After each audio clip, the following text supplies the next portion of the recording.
Clipper High friends, Darth Momo here. I recently, over the last year or so, watched every single episode of Phineas and Ferb. These are my thoughts. So, yes, I grew up watching Phineas and Ferb, but as I scrolled through Disney Plus, I really only had seen most of the first season numerous times, of course, as I was growing up. There was a lot of season 2 and almost all of season 3 and 4 that I'd never seen before.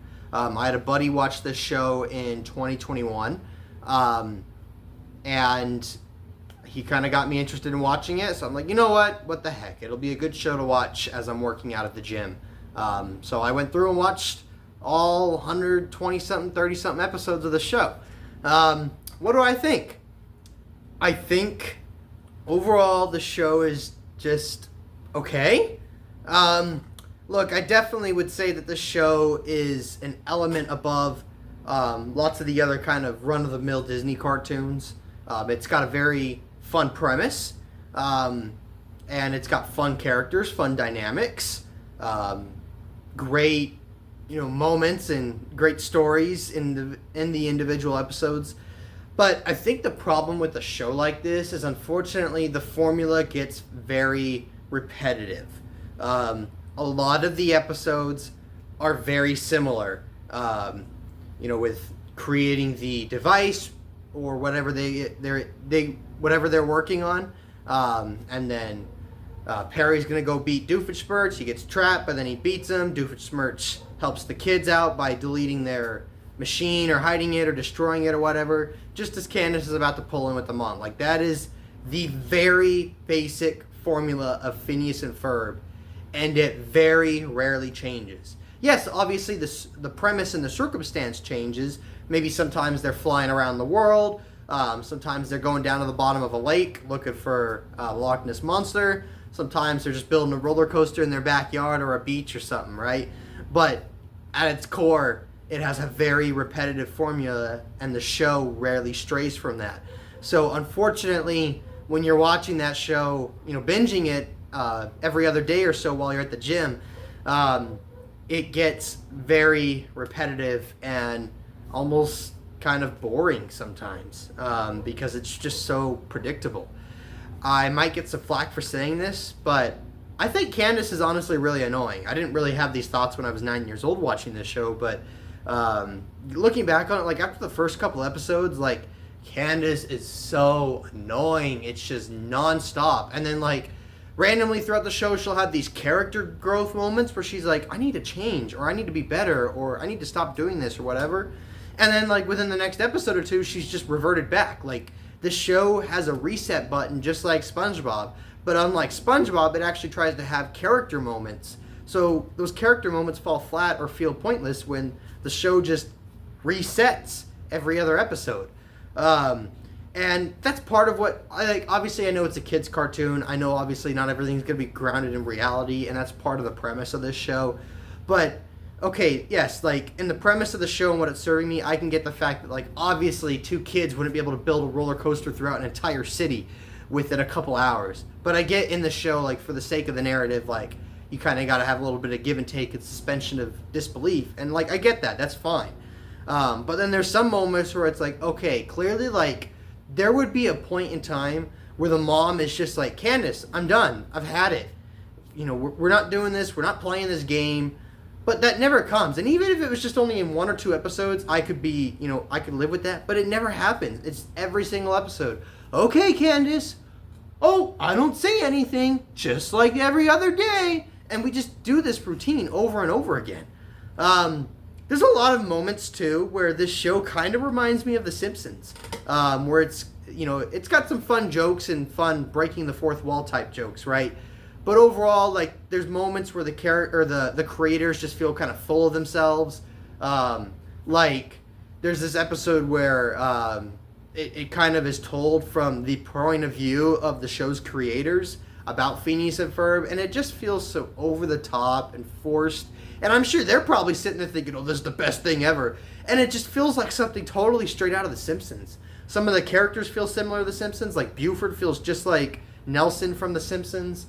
And the show even has similar moments where, like, in The Simpsons, there's several episodes where, like, you know, we're going to put the characters in a medieval setting. We're going to put them in a fictional setting and tell that fiction story with our Simpsons characters.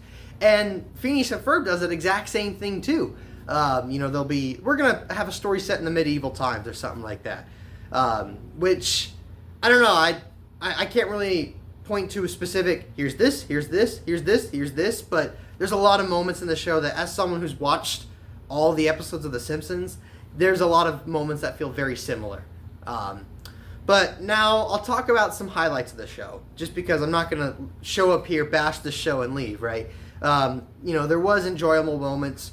Perry the Platypus is easily the best character of the show. Who doesn't love Perry? And I would actually say that, if anything, as repetitive as it is, I almost had more fun watching Perry some of the times as opposed to Phineas and Ferb. At least that had, you know, a more charming character with it, right? I also wanted to talk about the two movies that are parts of the series. Candace Across the Universe, which I watched that in 2019 when it aired. I thought it was okay. I didn't bother rewatching it upon this rewatch of the series. I didn't have enough drive to do that. It didn't grab me enough the first time.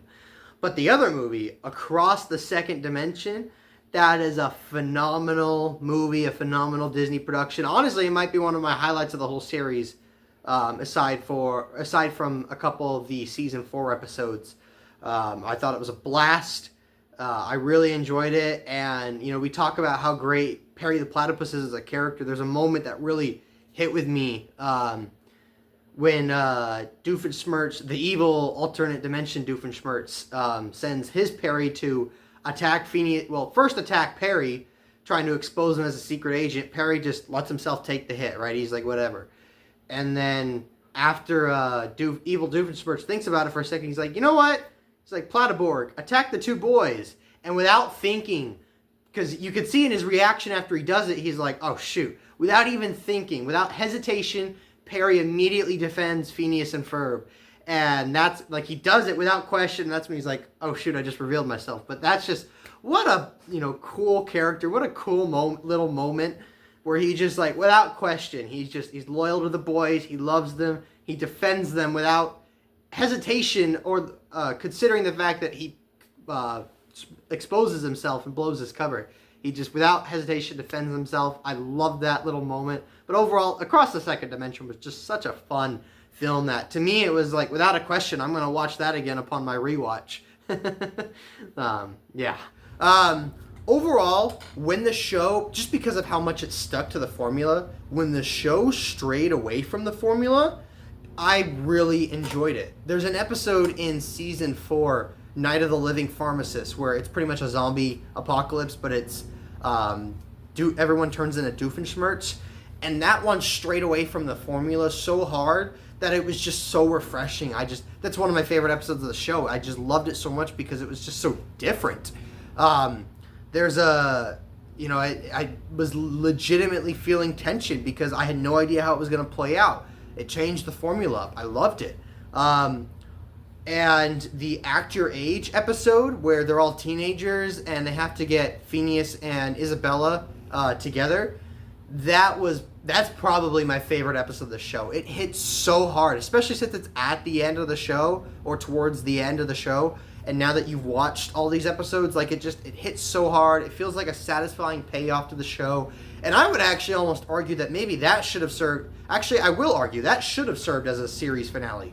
Not that I hated the series finale or anything, but I think that would have landed a better gut punch as the epilogue episode to the finale. And it would have served on the payoff of Phineas and Isabella that's been there since day one. That would have been a truly wonderful send-off to the show. There are a lot of music moments that, yes, some of the music I was just but there's a lot of good musical moments. The Act Your Age song was phenomenal and it hit hard.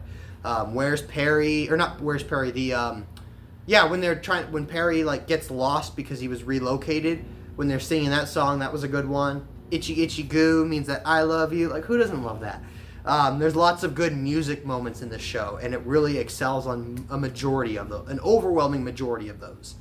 The series, while I think there was better episodes than the finale, I think the finale was still overall solid, and it ended on a really satisfying note.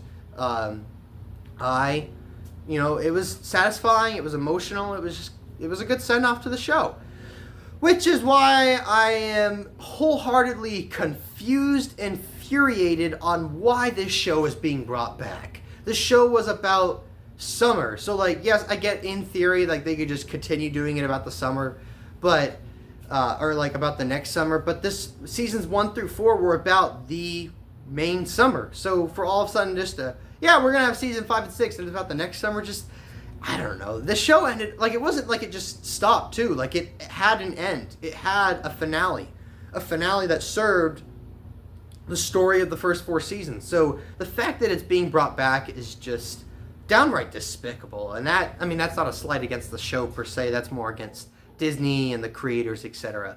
But overall, I think I'll give this show a 7.